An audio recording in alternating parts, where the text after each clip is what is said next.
Hi, this is Aaron Anderson back again with Peace, Love, and Hippiness, and I'm here to describe more of the aftermath of after the Bakersfield Trump rally. So, anyway, after I bailed myself out of jail in Bakersfield, I got my car out of impound and I got myself a temporary moving permit so I could then basically get my car out of impound. That was the only way to get my vehicle out of impound. And my friend Weston Mickey, um, who drove down to help me get my belongings and run the errands I needed to get my personal effects that were collected from the arrest at the Bakersfield Trump rally, and do a few things before I left town to drive up to Gridley. Um, that night, I had put my back out while moving some of my heavy objects, and I had made it up to Gridley and only moved half of my belongings into the residence that I was going to stay at. And then the next morning, I got up, my back was still out, and I went to Starbucks to go get some coffee, and my back was spasming so much that I couldn't get back in my vehicle. So I just hung out in front of the Starbucks here in Gridley for a while until I felt like I was able to get back in the vehicle. Meanwhile, while hanging out, I saw a unmarked police car, blue police car, and a police officer who looked like a sergeant standing there talking to a citizen for an extended period of time. And finally, my back felt better, and I decided I needed to go get a back brace from Rite Aid, which was right around the corner. And I went into Rite Aid, purchased a back support, and I didn't get a chance to put it on. I was just going to put it back in the vehicle and put it on when I got back to my residence. However, when I was leaving the Rite Aid, I noticed immediately right up the street, within 100 feet, there was a police cruiser parked in a parking lot stationary. And I put two and two together. I figured, well, the sergeant must have seen my vehicle with no license plate in the parking lot and told this police officer to wait for me. So I pulled into a private parking lot right directly after seeing this police car, and I was going to go into the smoke shop that was right there and get some vape juice. However, as soon as I parked and was ready to get out of my vehicle, the police lit up its lights and came over towards me. And the police report, it says Officer Devin Pasley was driving south on SR 99 near the intersection of East Gridley Road when he observed a black Chevy Tahoe driving in front of him with no license plate on the rear of the Tahoe, a violation of 5200A of the California Vehicle Code, and caught up with me and positioned his vehicle behind me and activated his overhead emergency lights.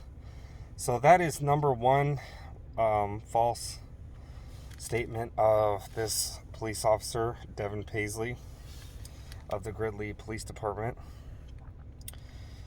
He was basically sent there by the sergeant, Todd Farr, who had seen me in the Starbucks parking lot, was waiting around the corner stalking me, ready to pull me over. He was not driving. He was parked in a private parking lot. And I pulled into the parking lot and was parked ready to get on my vehicle by the time he turned on his lights. So that is an outright lie. And then it says a little bit down in the police report, it says, due to the handcuffs on Anderson's person, as well as open display of a hat with FBI written across it, I asked Anderson if he was a police officer, specifically an FBI agent. Anderson informed me he was a special agent hunting a violent pedophile. This statement is indeed inaccurate and another lie by Officer Devin Pasley. When Officer Devin Pasley asked me if I was in law enforcement, I said, I will specifically tell anyone I do not work for any government agency or any law enforcement agency. I was trying to explain to him how I had bought the FBI hat to scare off some violent sex traffickers down in Bakersfield, because I was trying to get a girl out of being sex trafficked down in Bakersfield from some Middle Eastern guys who actually own a storefront smoke shop in Bakersfield. Let's not get into that too much. And I said, I don't work for any law enforcement agency, but I told him, however, I might have to work with the FBI to deal with these sex traffickers, because local law enforcement couldn't handle such a thing. There's a difference between working with the FBI and for the FBI. This girl was 19 years old, had 4 brothers and sisters, and lived with her parents in Bakersfield.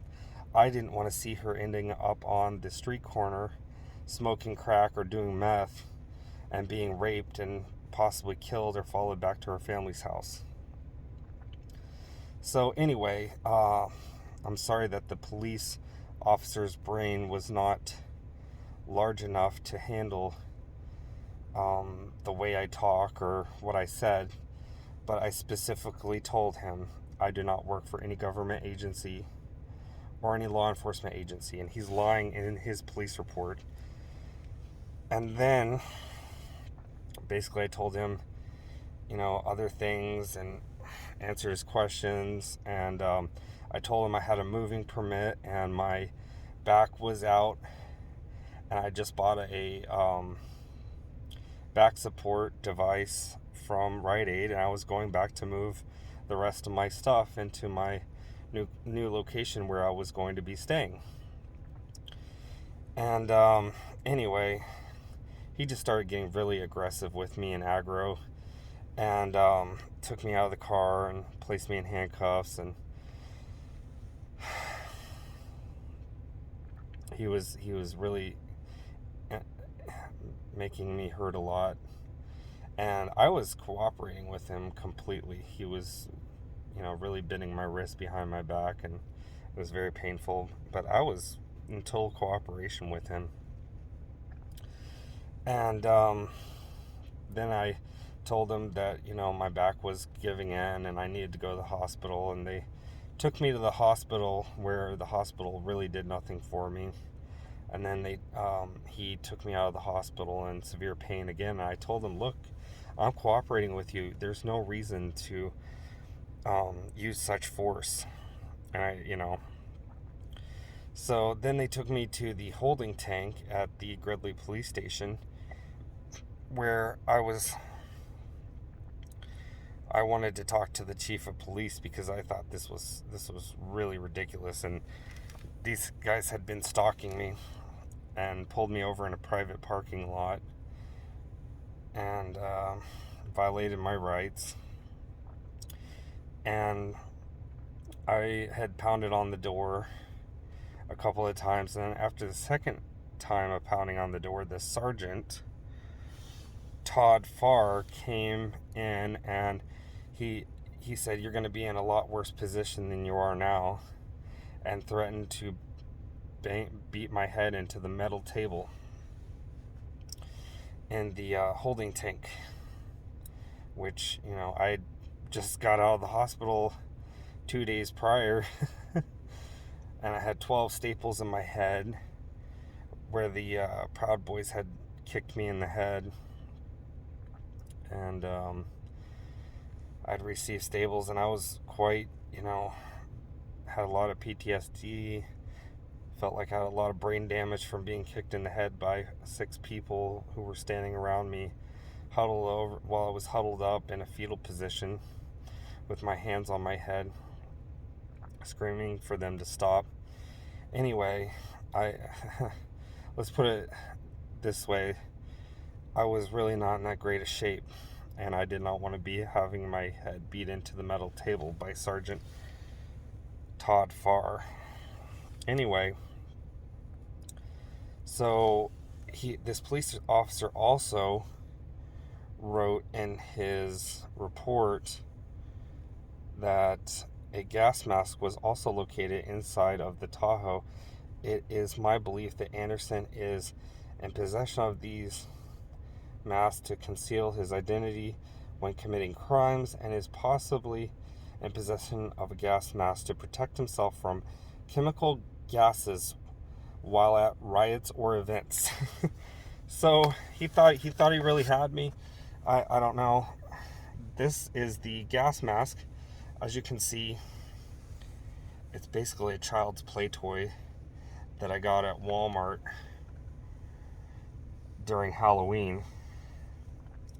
It's a thin, it's not real, if anybody really knows what a gas mask looks like.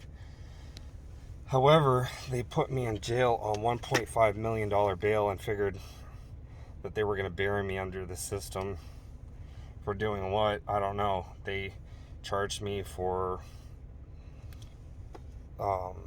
acting like a police officer, or and some other weird charges, and they thought they could just hem me up and leave me in jail and nobody would be the wiser.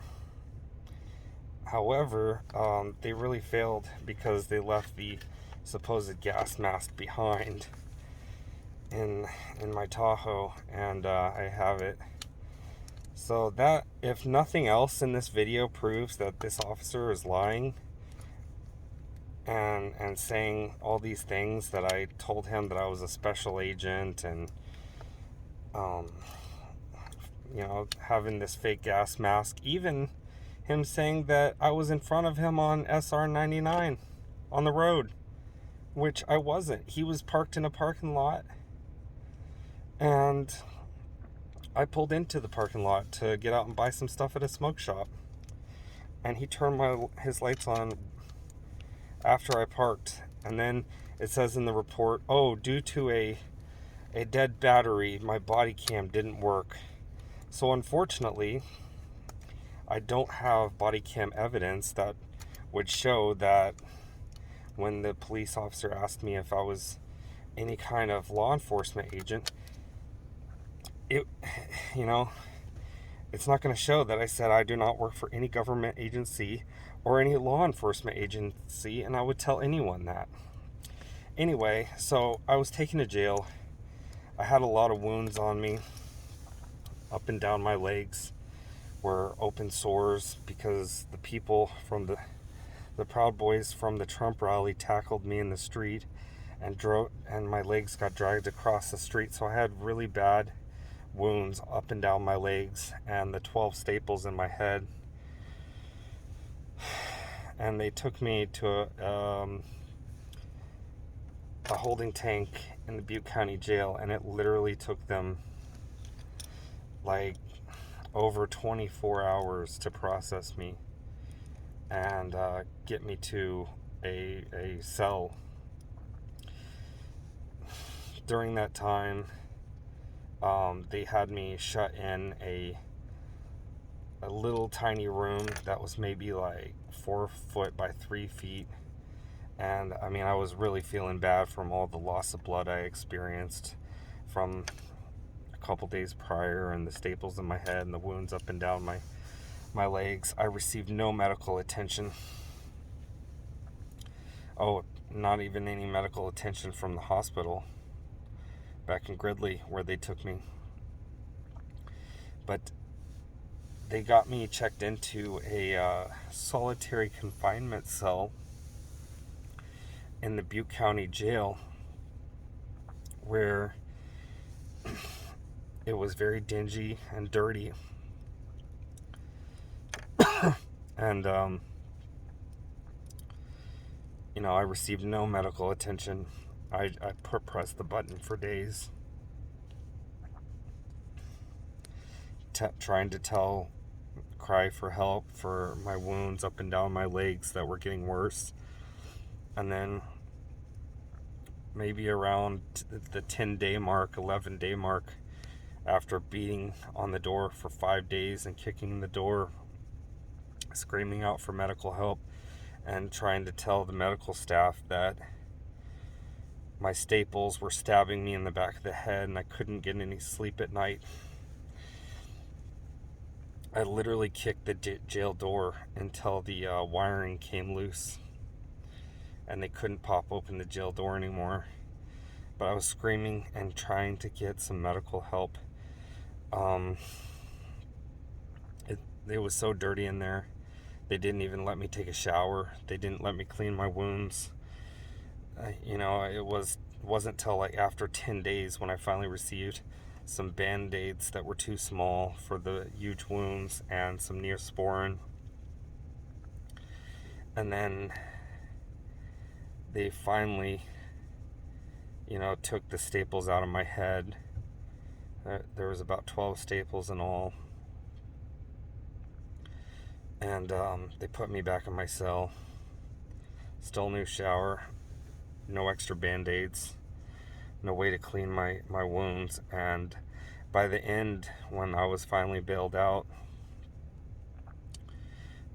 there was new sores on my legs that had formed basically from staph infection, and I was having to pick sores that were itching and painful.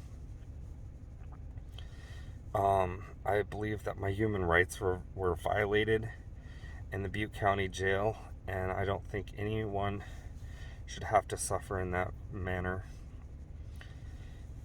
Anyway, that's the story.